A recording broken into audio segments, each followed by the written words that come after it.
The line at the redemption bank was a study in weary patience. Sun-scorched ranchers and dusty townsfolk stood with the stoicism of people who knew that waiting was just another form of labor in the Arizona territory. Mason Calloway stood among them, a ghost in a worn duster, his gaze fixed on the teller's window, but seeing something else entirely. He was seeing the last of his savings, a meager stack of bills that would barely cover the feed he needed to get his few remaining cattle through the dry season. It was the final nail in the coffin of a life he had once built with such hope. His hand calloused and scarred from both reins, and rifles instinctively went to his chest, his thumb brushing against the cool, smooth surface of the silver locket tucked beneath his shirt. It was an unconscious gesture, a prayer to a memory. The locket was oval, etched with a single climbing rose. Inside, a miniature portrait of his wife, Catherine, smiled a smile that could still stop his heart, her eyes full of a light the world had long since extinguished. On the facing side, a lock of their son Jacob's blonde hair was coiled beneath a tiny pane of glass. It was all he had left of them. It was everything. The bank smelled of old paper-stale tobacco and the faint metallic scent of money. The air was thick with the quiet desperation of a town slowly being throttled by drought, and something far more sinister. Colonel Victor Harrington's name was a poison whispered in the saloon, a shadow that fell over every foreclosure and every rancher forced to sell out for pennies on the dollar. Mason had resisted stubbornly, holding on to the land where he had buried his family. But his resistance was crumbling one fence post, one head of cattle, $1 at a time. Next, the teller called, his voice flat. Mason stepped forward, his boots quiet on the worn floorboards. He was about to speak when the double doors of the bank exploded inward, slamming against the walls with the force of a thunderclap. 4 men, faces hidden by filthy bandanas, stormed into the room. They moved with a brutal efficiency that spoke of long practice. 2 fanned out their revolvers, covering the stunned customers, while a third vaulted over the counter, shoving the terrified teller aside. Nobody moves, nobody gets hurt, the leader barked, his voice a low growl that scraped the nerves. He was a broad, imposing figure, and the sawed-off shotgun he held swept the room with menacing intent. On the floor now, panic erupted. A woman screamed. People scrambled to obey, dropping to the dusty floor, hands shielding their heads. Mason, however, did not move. His cavalry training, buried under 3 years of grief and isolation, surged to the surface. He assessed the situation with a cold, detached clarity. 4 men, 1 shotgun, 3 revolvers, doors covered. He was unarmed, his Colt Peacemaker holstered on his saddle outside. A fatal mistake. The leader's eyes, chips of cold blue beneath the brim of a sweat-stained hat, locked onto him. "I said on the floor, old man. Are you deaf?" Slowly, deliberately, Mason raised his hands, his gaze never leaving the leader's. He began to lower himself, a silent act of compliance, meant to de-escalate, to buy a moment's thought. But these men weren't just here for the bank's money. The leader strode toward him, the shotgun still leveled. "Something shiny under your shirt, friend." He gestured with the barrel of his weapon. "Let's have a look." A cold dread, sharper than any fear for his own life, seized Mason. "It's nothing," he said, his voice low and steady. "Just a personal effect. It has no value." "Everything has value to someone." The man sneered. He reached out a gloved hand and ripped the front of Mason's shirt open, buttons scattering across the floor. The silver locket on its fine chain was exposed, glinting in the dim light of the bank. The man's eyes fixed on it, a flicker of something more than greed in their depths. It was recognition. It was purpose. With a swift, brutal motion, he hooked his finger under the chain and yanked. The silver links bit into the back of Mason's neck before snapping. The man held the locket up, letting it swing gently in the air. The world seemed to fall away for Mason. The shouts, the fear in the room, the threat of the shotgun, it all faded into a dull roar. All he could see was Catherine's memory, Jacob's last tangible piece dangling from the grimy fingers of a common thief. An unholy rage, cold and absolute, rose from the deepest part of his soul. It was a violation beyond theft, a desecration of the sacred ground where he kept his dead. He lunged. It was a fool's move, and he knew it. But the part of him that calculated odds was gone, replaced by a primal instinct to reclaim what was his. The leader was caught off guard for a split second, long enough for Mason to slam a fist into his jaw. The man staggered back, surprised, turning to fury. The shotgun roared the blast, tearing a chunk from the ceiling as Mason dove to the side. The bank erupted into chaos. One of the other robbers fired the bullet, splintering the floorboards where Mason's head had been. He rolled, coming up behind a heavy oak desk, the air thick with the smell of gunpowder and fear. The loss of the locket was a physical agony, a fresh wound torn open in his heart. The quiet rancher who had come to town to admit defeat was gone. In his place was Captain Calloway of the 7th Cavalry, a man who had seen hell and was now prepared to create his own. The man behind the counter began stuffing cash into a canvas bag. "We've got the money, Jed. Let's go." The leader, Jed, shook his head to clear it, rubbing his jaw. He shoved the locket deep into his vest pocket, his cold eyes finding Mason's over the top of the desk. "This ain't over, Calloway."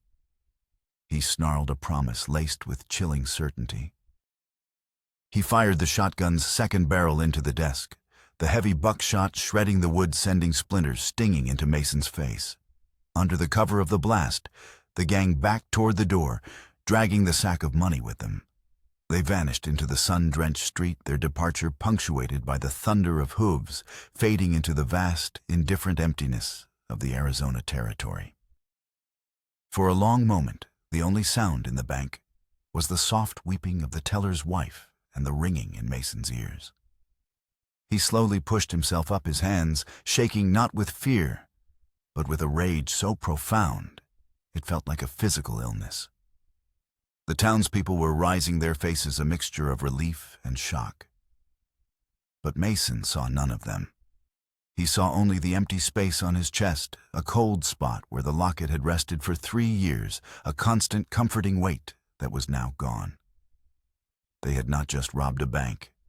They had stolen his past, his anchor, the last vestige of the man he used to be. And in doing so, they had just resurrected a part of him he had prayed was buried forever. The sun bleached the land to bone. Mason's ranch was a testament to slow decay, a collection of sun-scorched buildings huddling together against an endless expanse of rust-colored sand and skeletal scrub. The fences sagged like tired old men.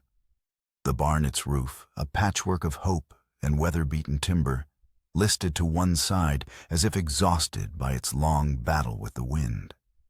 Once this place had echoed with Catherine's laughter and Jacob's boisterous shouts. Now the only sound was the mournful sigh of the wind, blowing through the broken panes of the cabin window. Inside, the silence was a physical presence. A single room held the Spartan remnants of his life, a cast-iron stove, cold and silent, a wooden table scrubbed clean of memories set with a single chair, and a narrow bed pushed against the far wall. Above the stone fireplace, a portrait of Catherine and Jacob hung slightly askew. Catherine's eyes, rendered in soft oils, seemed to hold a gentle disappointment. Jacob's mischievous grin was a constant, painful reminder of a future that would never be. Mason found he could no longer meet their gaze. He stood before the shattered mirror, dabbing whiskey onto a shallow cut on his cheek from the flying splinters. The man who stared back was a stranger. His face was a roadmap of grief and hard sun, his blue eyes faded, haunted by things he could not unsee. 3 years ago, the town doctor had called it a fever, a swift and merciless epidemic that had swept through the territory, leaving a trail of fresh graves.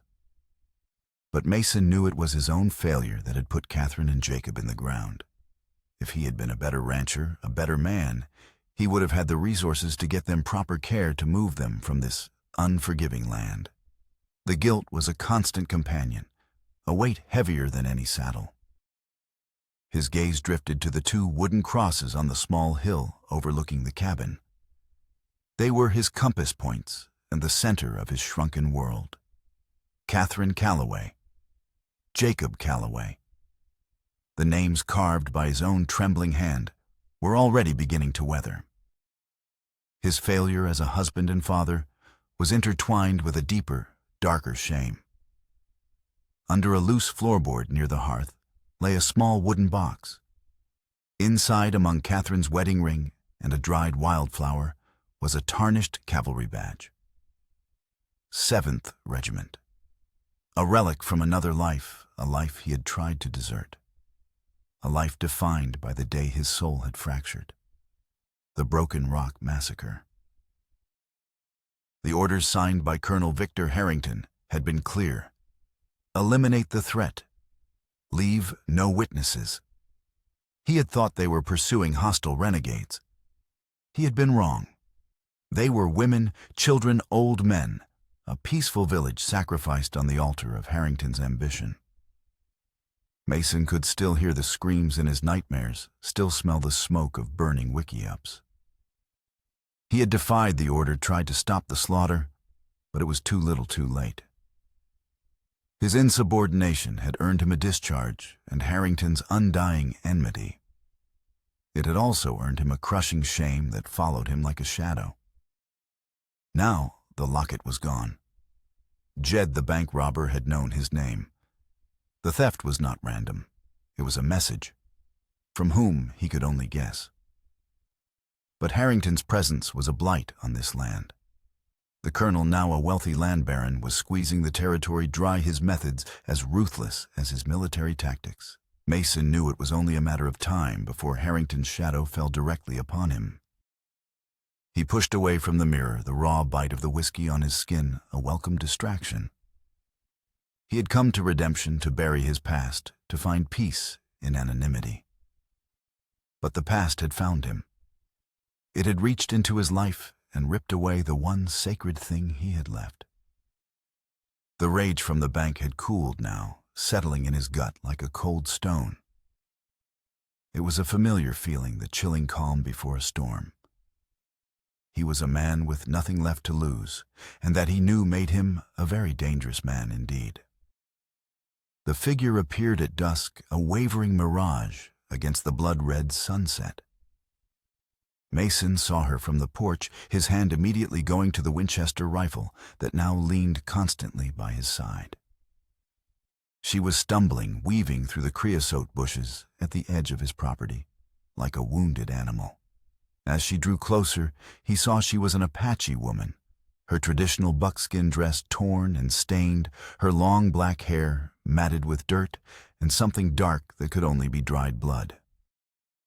She collapsed not 50 yards from his cabin, a crumpled heap in the encroaching twilight. Mason watched his finger resting on the trigger guard.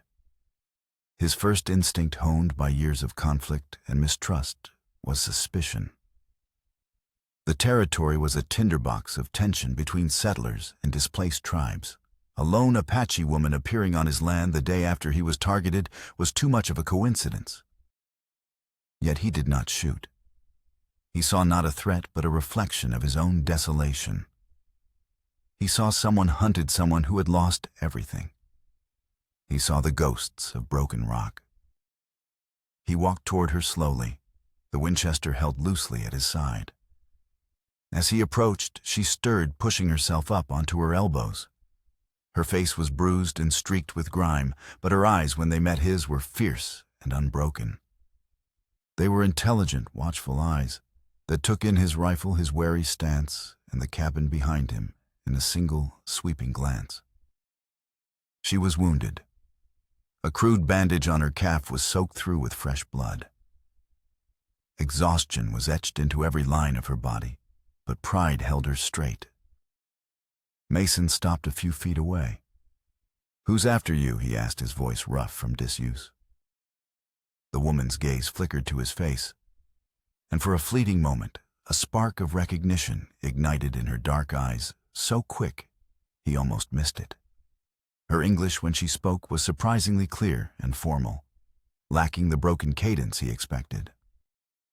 "Men with guns and no honor," she said, her voice raspy with thirst. "The same kind who wear the faces of coyotes." Before he could press her, she pulled herself fully upright, a movement that clearly cost her immense effort. From the collar of her torn dress, he saw a thin chain, and hanging from it, a piece of metal glinted in the last rays of sunlight. It was a cavalry badge, identical to the one in his memory box, but this one was broken, a piece snapped off. The sight struck Mason like a physical blow. There was only one place she could have gotten that: Broken Rock. His mind reeled. Was she a survivor? Had she sought him out? Was this a trap, a long, simmering plan for revenge? The questions warred with the undeniable image of her suffering. He saw the ghosts of the women he had failed to save, their accusatory eyes staring at him from the past. He could not turn her away. To do so would be to confirm he was the monster they believed him to be. He unhooked the canteen from his belt and tossed it to her. It landed in the dust at her feet. "Drink," he said, his tone flat, betraying none of the turmoil within him. She watched him for a long moment, her eyes searching his, before she knelt and picked up the canteen. She drank deeply, the water spilling down her chin. When she was done, she rose and met his gaze again, a silent question in her own. "The barn," Mason said, gesturing with his rifle. "There's clean straw. You can stay the night." She did not thank him. She simply gave a single dignified nod. As she limped past him toward the barn, her back ramrod straight, he caught her name whispered on the wind. "My name is Sayana." He watched her disappear into the shadows of the barn, the broken badge a searing image burned into his mind. He had just invited his past in all its pain and complication onto his land.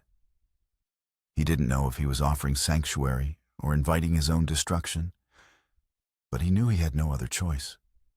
The path to redemption or damnation had just begun. The attack came just after dawn. The morning air was still cool, the sky a pale, washed-out blue when the sound of approaching hooves shattered the desert's fragile peace. Mason was already awake, a mug of black coffee in his hand, his eyes on the barn. He had slept in the chair on his porch, the Winchester across his lap, unable to shake the feeling that Sayana's arrival was the prelude to something more. He counted 4 riders. They fanned out as they approached, moving with the practiced coordination of a wolf pack, closing in on its prey. Mason recognized them instantly. It was Jed and 3 of his men from the bank robbery. They weren't wearing masks now, their faces exposed to the morning light, hard, cruel faces etched with the casual brutality of men who took what they wanted. Mason ducked back into the cabin, his heart pounding a steady, familiar rhythm. "They're here," he called out softly, though he knew Sayana, wherever she was in the barn, would already be aware. Jed reined his horse in just beyond the sagging fence line. "Calloway!" He shouted, his voice carrying the same arrogant sneer as it had in the bank. "We know you've got her. Send out the Apache bitch and we might just let you live." Mason moved to the window, peering through a crack in the weathered boards. Jed had the locket. It was hanging brazenly from his saddle horn, the silver catching the morning sun, a deliberate, taunting display. The sight poured ice and fire into Mason's veins. "She's not here," Mason yelled back, buying time. Jed chuckled, a harsh grating sound. "Don't lie to me, Captain. We tracked her right to your doorstep. Last chance. Give her up." From the barn, a shotgun blast answered him. The spread peppered the dust near Jed's horse, causing the animal to rear in panic. Jed cursed, fighting for control as he glared at the barn. Sayana had found the old greener shotgun he kept for varmints. The truce, if there ever was one, was over. Jed's men dismounted, taking cover behind a water trough and a cluster of rocks, then opened fire. Bullets chewed at the logs of the cabin, splintering wood, whining through the air. Mason returned fire, his Winchester cracking with deadly precision. He aimed not to kill, but to pin them down, his mind working furiously, assessing their new desperate reality. Sayana was firing methodically from the barn's hayloft, her shots timed to disrupt their attackers' aim, forcing them to divide their attention. She was no stranger to a firefight. Her movements were economical, her courage absolute. They were outnumbered, outgunned, but they were not helpless. "We have to get to the barn," Mason muttered to himself. They were separated, vulnerable to being flanked. He needed to consolidate their position. He waited for a lull in the shooting, then kicked open the cabin's back door and sprinted across the 20 yards of open ground that separated the cabin from the barn, zigzagging as he ran. A bullet tore through the sleeve of his shirt, another kicked up dirt at his heels. But he made it, diving through the open barn doors and rolling into the familiar scent of hay and dust. Sayana was descending the ladder from the loft, the shotgun held at the ready. Her face was calm, her eyes alight with the intensity of combat. "They will try to burn us out," she said, her voice even. It was not a guess. It was a certainty. "Then we don't let them get close enough," Mason replied. They took up positions on opposite sides of the barn's main doors, using the sturdy oak for cover. For the next hour, they fought a desperate two-person war. They were a surprisingly effective team. Mason's disciplined marksmanship complemented Sayana's strategic use of the shotgun's spread. When one was reloading, the other provided covering fire. An unspoken trust formed between them in the heat of battle, an alliance forged in gunpowder and shared peril. They were two lone wolves who had found a pack. One of Jed's men made a mistake. Impatient, he tried to rush the barn from the side. Mason caught the movement, a flash of denim behind the dilapidated chicken coop. He fired once. The man cried out, clutching his leg, and scrambled back to cover. Jed's enraged shout echoed across the yard. "Damn you, Calloway, you'll pay for that." The nature of the attack changed. The firing became more sporadic, more thoughtful. They were planning something. Mason scanned the property, his eyes searching for the new threat. He saw it just as Sayana did. One of the men was crawling toward the cabin, a lit torch in his hand. "The cabin," Sayana cried. They both fired, trying to drive him back, but he was too close, shielded by the angle of the porch. He tossed the torch onto the cabin's dry, shingled roof. The flames caught instantly, licking at the weathered wood, black smoke beginning to curl toward the sky. A bitter despair gripped Mason. His home, the last sanctuary of his family's memory, was burning. He saw Catherine's portrait, Jacob's toys, all of it being consumed. Sayana grabbed his arm, her grip surprisingly strong. Her dark eyes were fixed on his, demanding his focus. "The house is just wood, Mason. We are alive. We fight." Her words cut through his grief-stricken paralysis. She was right. He could mourn later. Now he had to survive. He looked at her, at the fierce resolve on her face, and saw the truth. Their enemies were the same. The men who had stolen his locket were the same men hunting her. The violation of his past and the threat to her future were intertwined, bound together by the same malevolent force. "All right," he said, his voice hard. "We fight." They would not win a prolonged siege. Their ammunition was finite, and the fire would soon draw unwanted attention from town. They had one option: attack. "Cover me," Mason said. He slung a spare ammunition belt over his shoulder. Sayana nodded, understanding immediately. She laid down a barrage of fire toward the rocks where Jed and his remaining men were pinned, forcing them to keep their heads down. Under her cover, Mason slipped out the back of the barn. He circled wide, using the ravine at the edge of his property as cover, moving with a speed and stealth he hadn't used in years. He came up behind them, the Winchester, feeling like an extension of his own arm.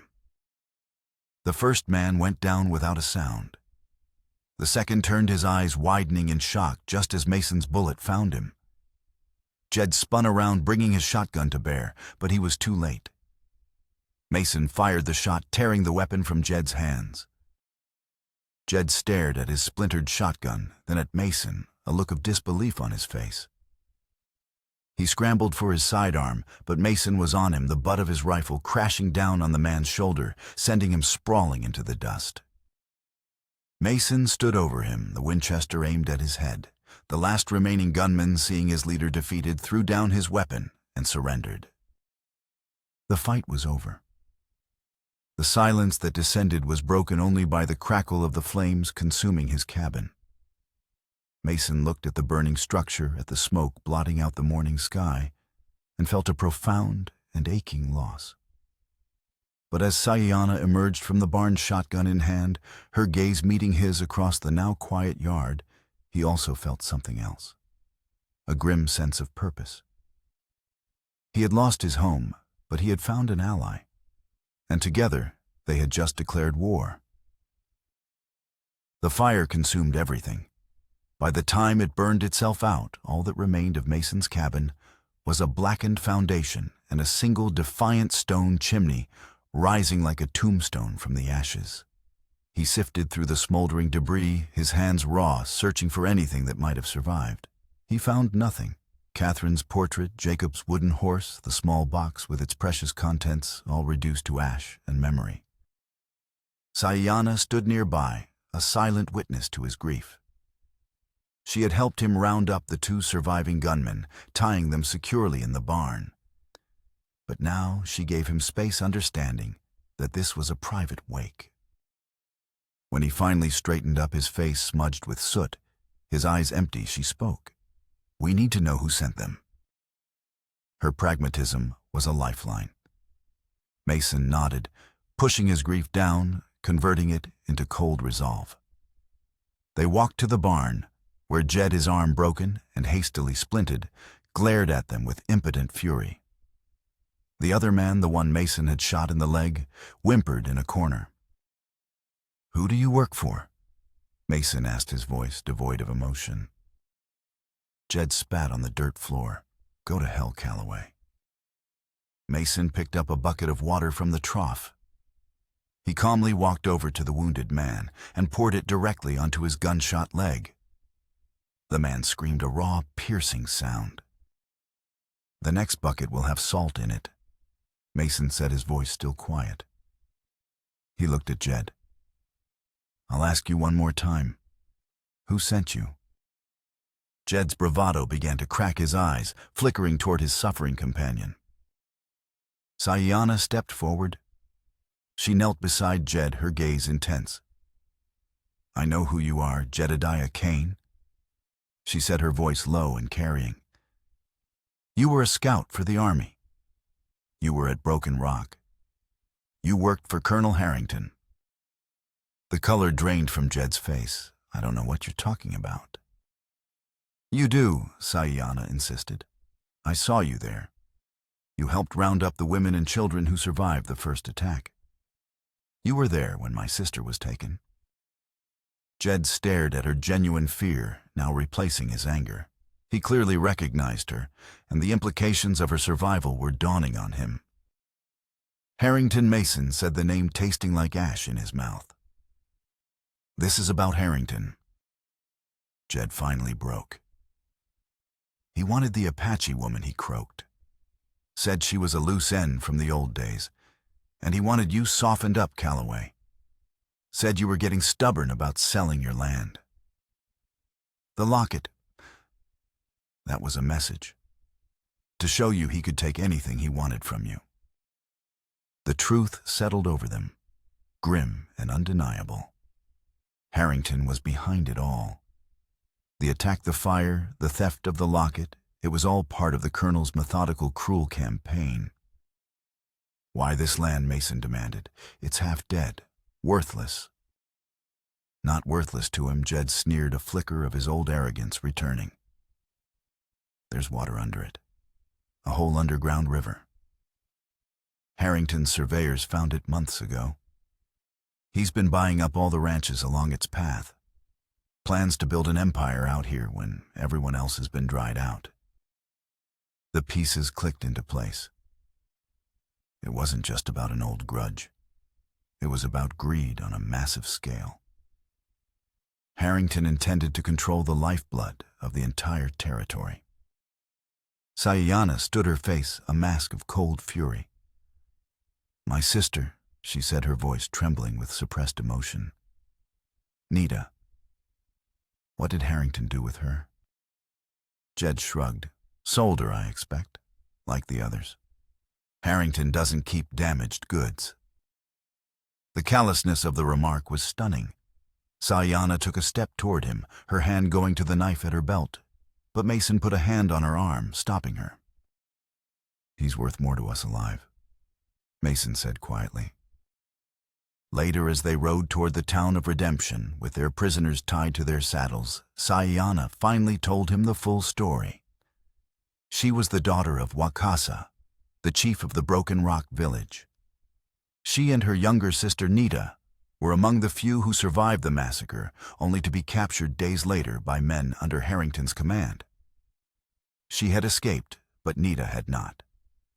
For 3 years she had been searching, following rumors, hunting for any clue that might lead her to her sister or to the one soldier who, according to Nita, had tried to help them. "My sister told me a captain fought another soldier to save us," she explained, her gaze distant with memory. "When he fell, his badge came loose. Nita picked it up.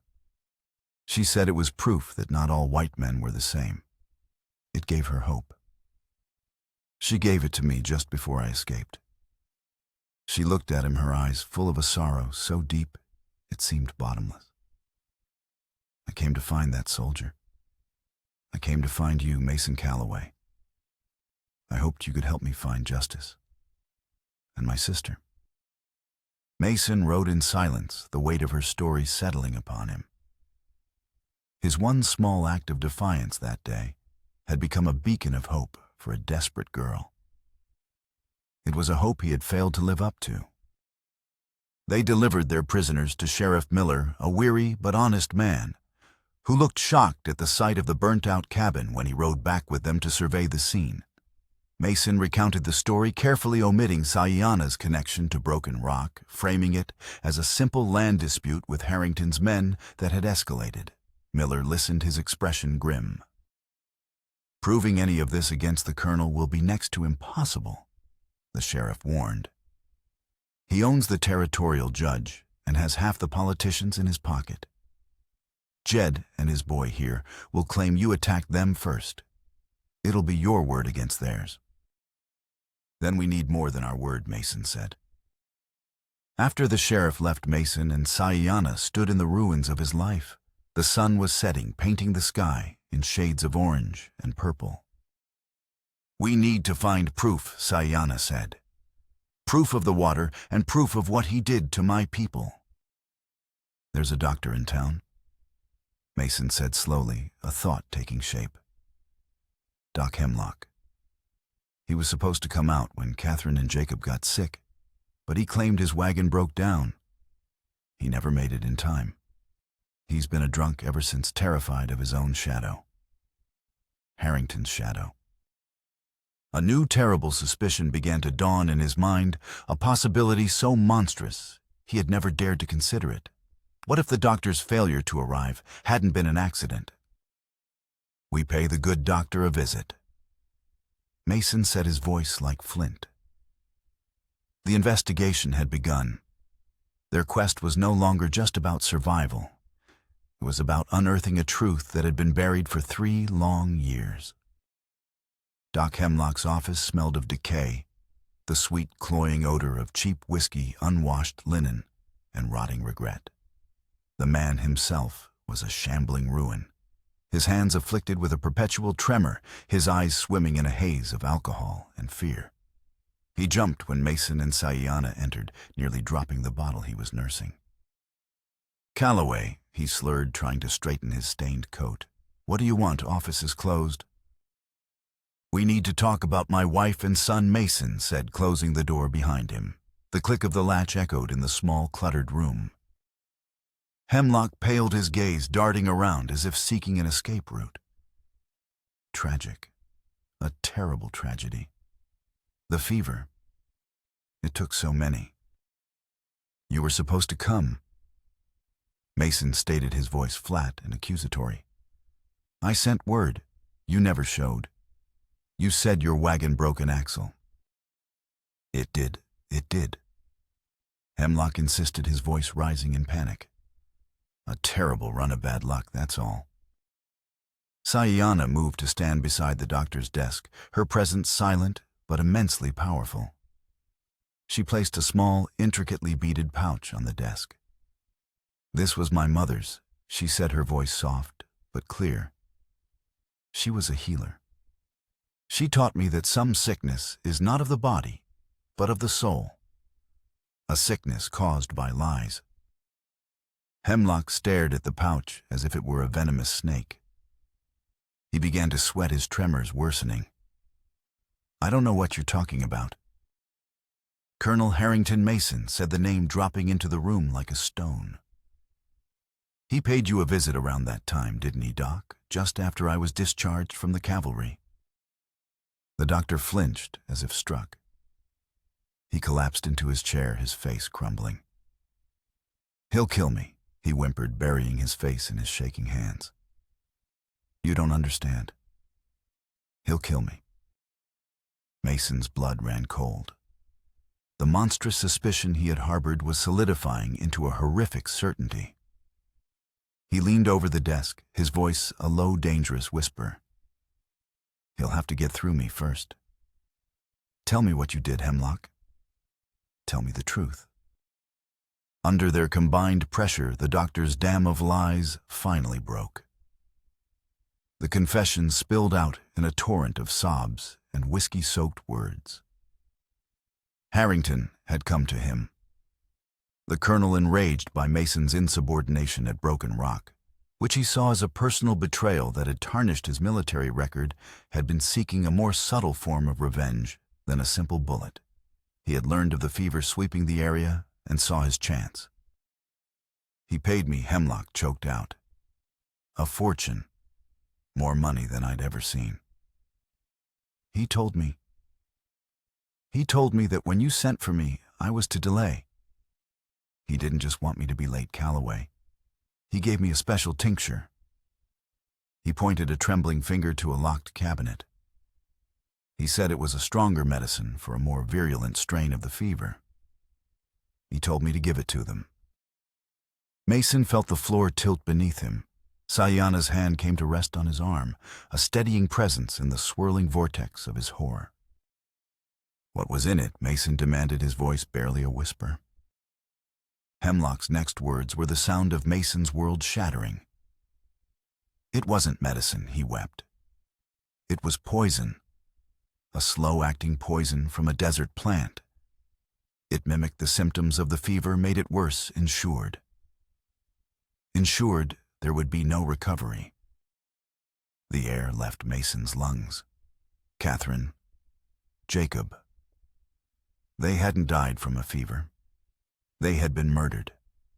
Executed by a man's pride, their lives extinguished as punishment for Mason's one act of conscience. The grief that had defined him for 3 years was instantly burned away, replaced by something new, something terrifying in its purity. A white-hot, silent rage that demanded not just justice, but vengeance. The man who had entered the doctor's office was gone. The rancher, the grieving husband, the disgraced soldier, they were all dead. In their place stood a wraith, a man hollowed out and refilled with a single chilling purpose: He turned without a word and walked out of the office, Sayana following closely behind him. He did not see the dusty street or the setting sun. He saw only Harrington's face. The fight for land, for water, for a stolen locket, it had all been a prelude. The real war had just begun. It was a war for the souls of his dead, and he would not rest until Victor Harrington had paid for their lives with his own. The ultimatum arrived on the wings of a crow. A lone rider approached the ruins of Mason's ranch 2 days later, a white flag fluttering from his saddle. It was the other man from the bank robbery, the one Mason had surrendered to Sheriff Miller. He had been released, a clear sign of Harrington's influence. He reined in his horse a safe distance away. "The colonel sends his regards, Captain," he shouted. Mason and Sayana emerged from the barn, which had become their makeshift shelter. Mason's face was a granite mask, his eyes holding the cold light of a winter star. The rider unrolled a piece of paper. "Colonel Harrington has found it necessary to take Sheriff Miller into his protective custody," he announced, his voice laced with mock formality. "The sheriff's health was failing, you see. The colonel invites you to his estate to discuss the terms of the sheriff's retirement. You are to come alone. Tonight. If you are not there by midnight, the colonel cannot be held responsible for any accidents that might befall his house guest." He paused, letting the threat sink in. "Oh, and I am to tell you that this is a personal matter. Between soldiers." The man's eyes, full of a bitter resentment, locked onto Mason's. "My name is Corporal Evans. I was at Broken Rock, too. We all followed orders that day, Captain. All of us except you. You shamed the uniform. You shamed us all." He was the secondary betrayal, the soldier who had chosen the side of the monster over the side of the man who had tried to do right.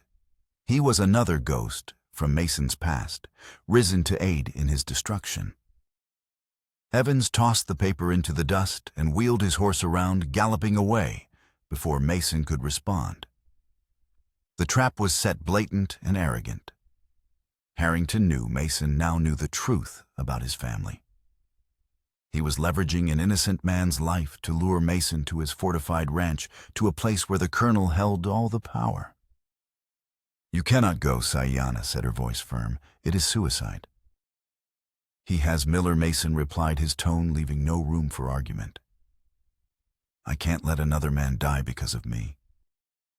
"Then you will not go alone." A wind was picking up from the west, carrying the scent of dust and distant rain. It whipped Sayana's hair across her face, but her gaze was steady, unwavering. "This is my fight too, Mason. Harrington took my family. He took yours. Tonight we take something back." In her eyes, he saw not just an ally, but a kindred spirit, a soul forged in the same fire of loss and injustice. To refuse her would be to deny the bond that had grown between them. He gave a single sharp nod. "Tonight." As the sky darkened, the wind grew stronger, howling across the plains, kicking up sheets of sand. A full-blown dust storm was brewing. It was a bad omen. Or Mason thought, feeling the grit on his teeth, the perfect cover. Harrington's ranch was a fortress masquerading as a home. A sprawling adobe mansion stood at the center of a compound surrounded by a high wall, its gates manned by armed guards. As the dust storm descended in full fury, turning the world into a howling vortex of sand and wind, Mason and Sayana approached from the west, using the chaos of the storm as their cloak. Visibility was reduced to a few feet, the wind screaming so loudly it drowned out all other sound. They left their horses in a deep arroyo and scaled the rear wall under the cover of the maelstrom, dropping silently into the manicured gardens, now being whipped into a frenzy by the storm. Lights burned in the mansion's windows, yellow eyes staring blindly into the tempest. They moved like ghosts toward the main house, pressing themselves against the walls, the wind trying to tear them from their feet. They found a service entrance, its lock no match for the tools Mason had brought. Inside, the storm's roar was muffled to a low moan. They were in a large kitchen, empty at this late hour. Miller will be in the study or wine cellar. Mason whispered, his voice barely audible over the wind. Someplace secure. And the proof I need will be in his study, Sayana added. Ledgers, records. A man like Harrington documents everything. They moved through the darkened house, a labyrinth of opulent rooms filled with furniture and art that seemed obscene in its luxury. They encountered 2 guards in a hallway. The fight was swift, silent, and brutal. Mason and Sayana moved as one, a dance of deadly precision honed in the barn, and now perfected in the belly of the beast. They found the study on the 2nd floor. The heavy oak doors were closed, but light spilled from beneath them. Voices murmured from within. Mason pressed his ear to the wood. He could make out 2 distinct voices, Harrington's smooth and chillingly calm, and Evans's full of bitter resentment. A matter of honor, Colonel Evans was saying. Let me be the one to finish him. Patience. Corporal Harrington's voice was like silk sliding over a razor's edge. Calloway is a creature of sentiment. He will come.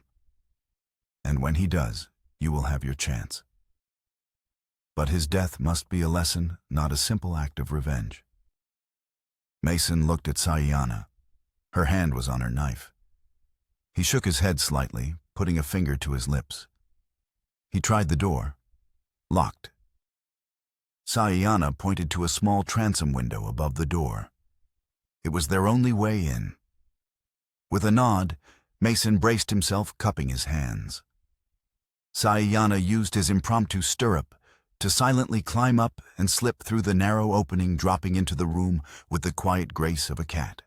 A moment later, the lock clicked open. Mason pushed the door open and stepped inside, the Winchester leveled. Colonel Victor Harrington sat behind a massive mahogany desk, a glass of brandy in his hand. He didn't look surprised. He looked pleased. Corporal Evans stood near the fireplace, his hand hovering over his holstered pistol.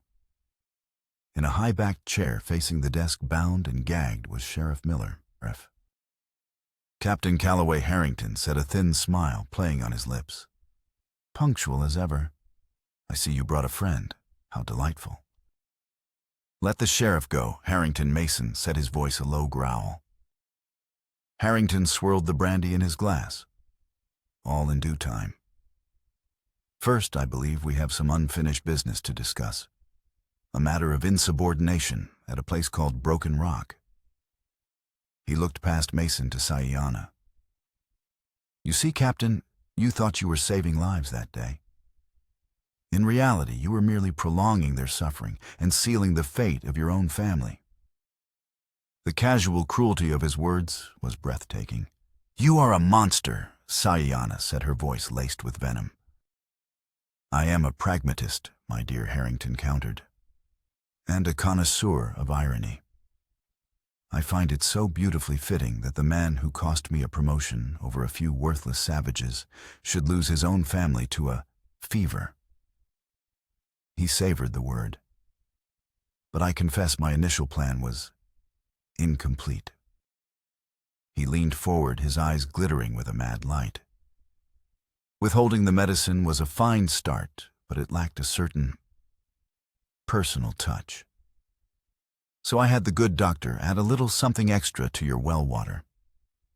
Nothing to raise suspicion, just enough to weaken their immunities to ensure that when the fever did come, it would be definitive. The final piece of the puzzle slammed into place, a truth so vile, it stole the air from Mason's lungs. Harrington hadn't just withheld a cure. He had poisoned them. He had slowly, methodically murdered Catherine and Jacob. The world narrowed to the man behind the desk. The storm outside, the mission to save Miller, the search for documents, it all vanished. There was only this room and the monster who had destroyed his life. Evans drew his pistol. "It's over, Calloway." But before he could fire, Sayana threw her knife. It spun end over end, the blade catching the lamplight as it flew across the room and embedded itself in Evans' gun hand. He cried out, dropping his weapon. Mason didn't hesitate. He lunged across the desk, scattering papers, overturning the brandy glass. He seized Harrington by the throat, hauling him out of his chair. They crashed to the floor, a tangle of limbs and raw fury. Harrington was strong, fighting with the desperation of a cornered animal. But Mason was fueled by 3 years of grief and a rage that was biblical in its scope. He drove his fist into Harrington's face again and again, the sounds of the impacts dull and brutal against the howling of the storm. Meanwhile, Sayana was at the desk, her hands flying through drawers, searching. She pulled out a heavy leather-bound ledger. Her eyes scanned the pages, and then she froze. "Nita," she whispered. A single entry detailed the sale of one young Apache female to a Gabriel DeVos of Nogales.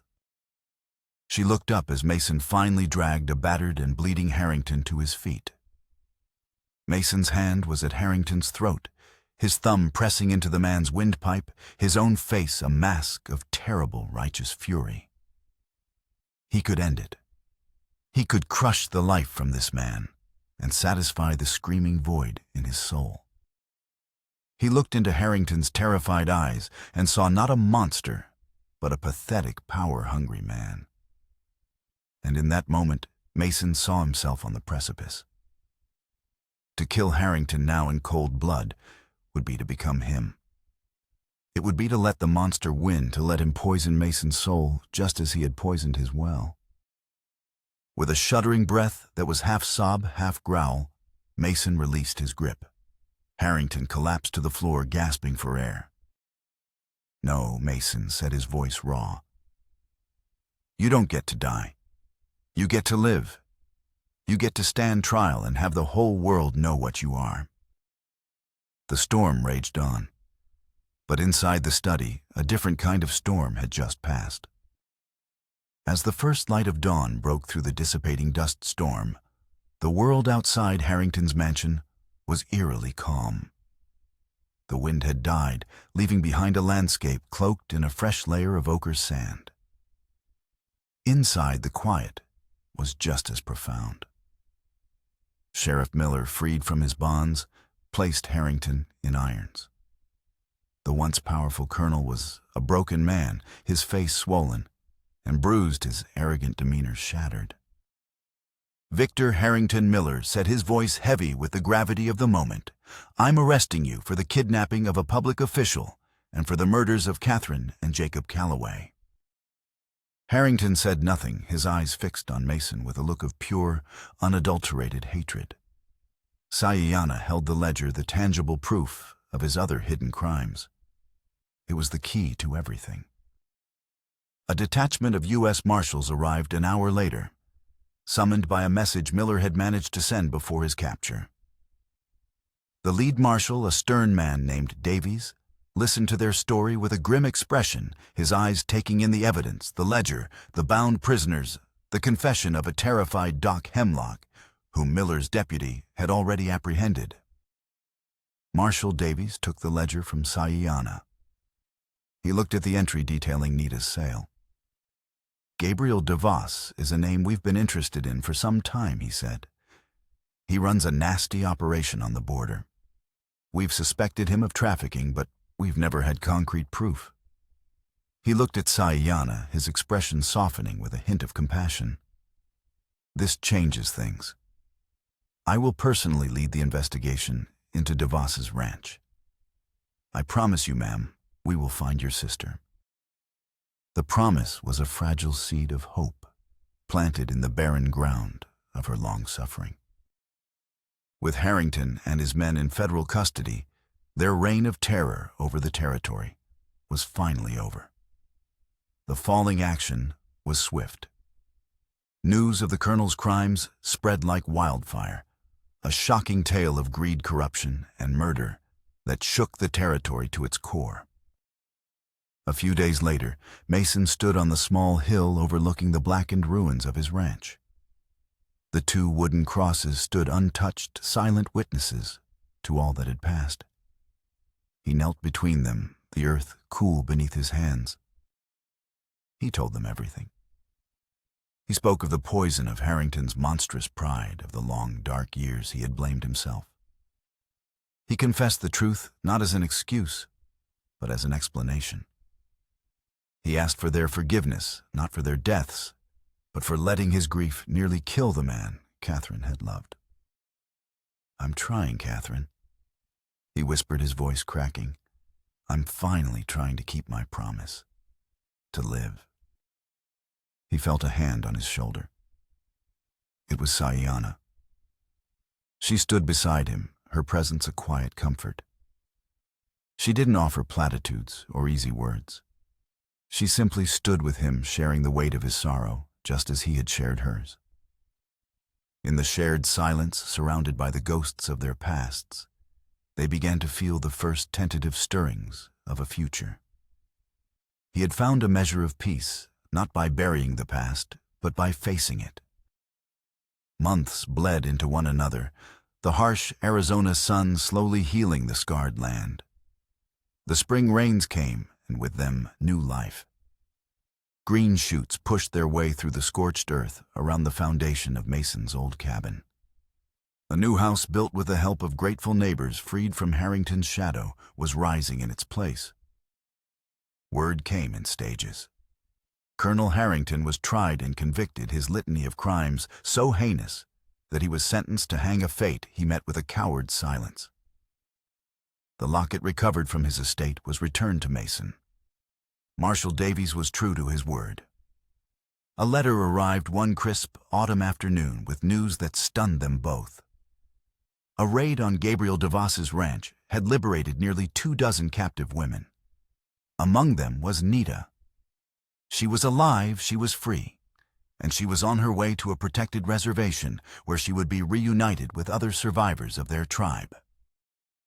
The final scene unfolded on a day when the sky was a perfect cloudless blue. The new ranch house was complete, its fresh pine smelling of promise. Saiyana had planted a small garden, a patch of vibrant green in the midst of the rugged landscape. Mason stood at a newly crafted workbench in the barn. He held 3 objects in his palm, Catherine's silver locket now cleaned and polished, its delicate rose seeming to bloom anew. His own broken cavalry badge, a symbol of a past he no longer ran from. And a small, smooth river stone given to him by Saiyana as a token of her people, a symbol of endurance and strength. He had built a small memory box from dark, rich mesquite wood. With a reverence that was almost a prayer, he placed each item inside. The locket for the love that had shaped him. The badge for the duty that had tested him. The stone for the hope that had redeemed him. They were not separate histories anymore. They were one story. The story of 2 broken people who had found a way to heal, not by erasing their scars, but by weaving them together to create something new, something stronger. He closed the lid. Saiyana entered the barn, her silhouette framed by the bright sunlight. She smiled a real, unguarded smile that reached her eyes. Their pasts were now enshrined, honored, but no longer ruling their lives.